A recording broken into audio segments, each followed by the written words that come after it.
This video is sponsored by me and you. Find out more at the end. A few weeks ago, I was traveling. I had been away from home for a couple of weeks, and on that particular day, I was on the road for at least a dozen hours. I was tired and hungry and a little annoyed that I'm not home yet. That was when I found a restaurant, and not just any restaurant, but an all-you-can-eat breakfast buffet. You pay once and you stuff your face as much as you'd like. I know that gluttony is a cardinal sin, but A, I was really hungry, and B, I'm not Christian, and C, I like to treat myself every once in a while. So I wait a while till the restaurant opens, and when it does, I waltz in and I confidently slap down my credit card and politely demand to be let in. Give this video a like if you waltz into restaurants and slap down your credit card. So the cashier takes my card and starts to process the payment while my eyes curiously wander to the salads and appetizers table.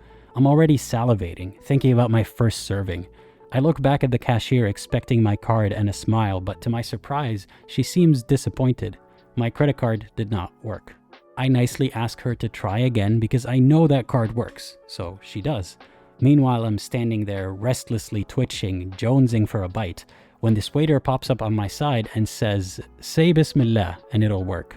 Bismillah is an Arabic expression that means "in the name of God," and it's commonly said by Muslims. That takes me by surprise because we weren't in a Muslim country and I wasn't expecting to hear anything related to Islam at the moment.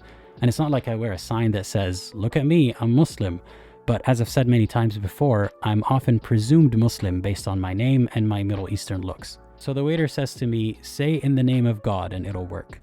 So I smile at him politely and I say, "Thank you, I hope it works." I understood that he's a Muslim and he operates under the assumption that anyone from a Muslim background must be Muslim. Most of them are not intimately familiar with the concept of leaving religion. He means well, so I don't take issue with his comment, but I make sure not to say Bismillah or Inshallah in my response.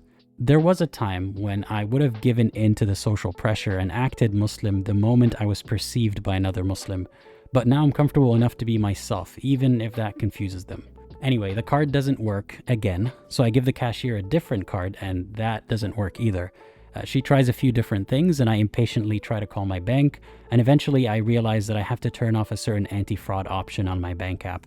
And before long, I'm perusing the buffet and trying a little bit of pretty much anything and everything. As I'm filling my plate, the waiter pops up again and says, "Alhamdulillah, you made it," meaning praise to Allah, you made it. I smile at him and I say, yes, I made it, thank you. Again, making sure that I don't give in and use religious language just to conform. It was starting to get a bit tedious by that point. I mean, for all he knows, I could be Christian or Jewish or irreligious. It is considered rude in the country we were in to bring up religion with strangers unprompted. But again, I know he means well, so I don't take much issue with it. So I take my little feast and I sit down at my table, ready to munch it all down like a peasant at a king's banquet.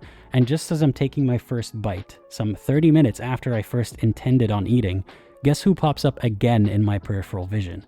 There are only 3 characters in the story, and it's probably not the cashier, so yes, it's the Muslim waiter once again. And by that point, I'm just annoyed by social interaction. I'm disheveled, I need a shower, I've taken multiple modes of transportation, and I was not yet halfway close to home. So I'm not in the mood to chat with anyone, let alone about religion. Despite all that, I smile at him while in the middle of chewing my food. He approaches me timidly and asks if he could move the food on my plate. Before I could say anything back, he explains apologetically that he just wants to check if there's pork or anything haram in the cold cuts that were under the cheese. I chuckle and I tell him not to worry. I am aware that there is indeed pork in one of the food items and that I don't mind. And I thank him for the heads up. Now I know for a fact that if I told some of my irreligious friends about this story, they'll be offended on my behalf. They think it's extremely rude of a waiter to want to snoop in your plate and prod you about your religious choices. Heck, a part of me was thinking, I go to the furthest corners of this world and religion still seems to follow me everywhere I go. Why can't Muslims just mind their own business? Thankfully, I've had years of experiences and opportunities to deal with my frustration related to Islam and some of the behavior of its adherents. And I know that it is well within my rights to tell the waiter to mind his own business, or even to bring this up with his manager. But beyond reacting to the first impulse of annoyance, I don't see the point in doing any of that. Instead, I recognize that he probably means well, and that I should try to interpret his behavior charitably. When he saw me struggling with my credit card and told me to say Bismillah, he wasn't trying to bother me or impose his religion on me. He was trying to give me a word of encouragement. His lack of consideration for my lack of faith didn't stem from malice, but from ignorance. And I don't mean that in a derogatory way. I'm not calling him an ignorant person. Just that he likely hasn't come across many examples in his life of people from a Muslim background who don't believe or practice. Even those who do leave Islam often act like Muslims to avoid social consequences. And this waiter might not consider that it's a real option to be born a Muslim and not practice Islam. It seems to most believers unfathomable. When he interrupted me while I ate, he didn't do it because he's a rude person who judges everyone's dietary choices. He was under the impression that I believe, just as he believes, that God commanded us not to eat certain foods. He was trying to save me from unwittingly committing a sin. And since a lot of Muslims and ex-Muslims grew up with a feeling of disgust towards pork, maybe he was trying to warn me before I ate something that ruined my appetite completely. And when he said to me, "Alhamdulillah, you made it," he wasn't trying to rub it in my face that his prayer worked or that God exists and he is indeed great. He was trying to express in his own vocabulary that he is glad I made it into the restaurant. And he probably felt a sense of affinity towards me because we're both visible minorities in that country. And despite having different ethnicities, he thought that we have something in common, Islam. Perhaps he presumed that I could use the pick-me-up. He could see that I'm a traveler and I'm far away from home, so maybe he wanted to give me a taste of home by means of a familiar expression or two. And we did indeed end up bonding over a shared experience.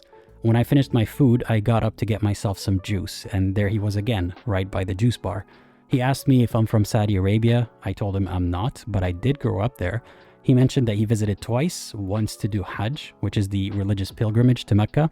I told him that I also performed Hajj, and as it turns out, we both performed Hajj at the same exact time. What a fun coincidence. I bet he was confused. Why would an Arab who performed pilgrimage now avoid using religious language and eat pork? I hope that I planted that seed of realization in him that not everyone he presumes to be Muslim is Muslim.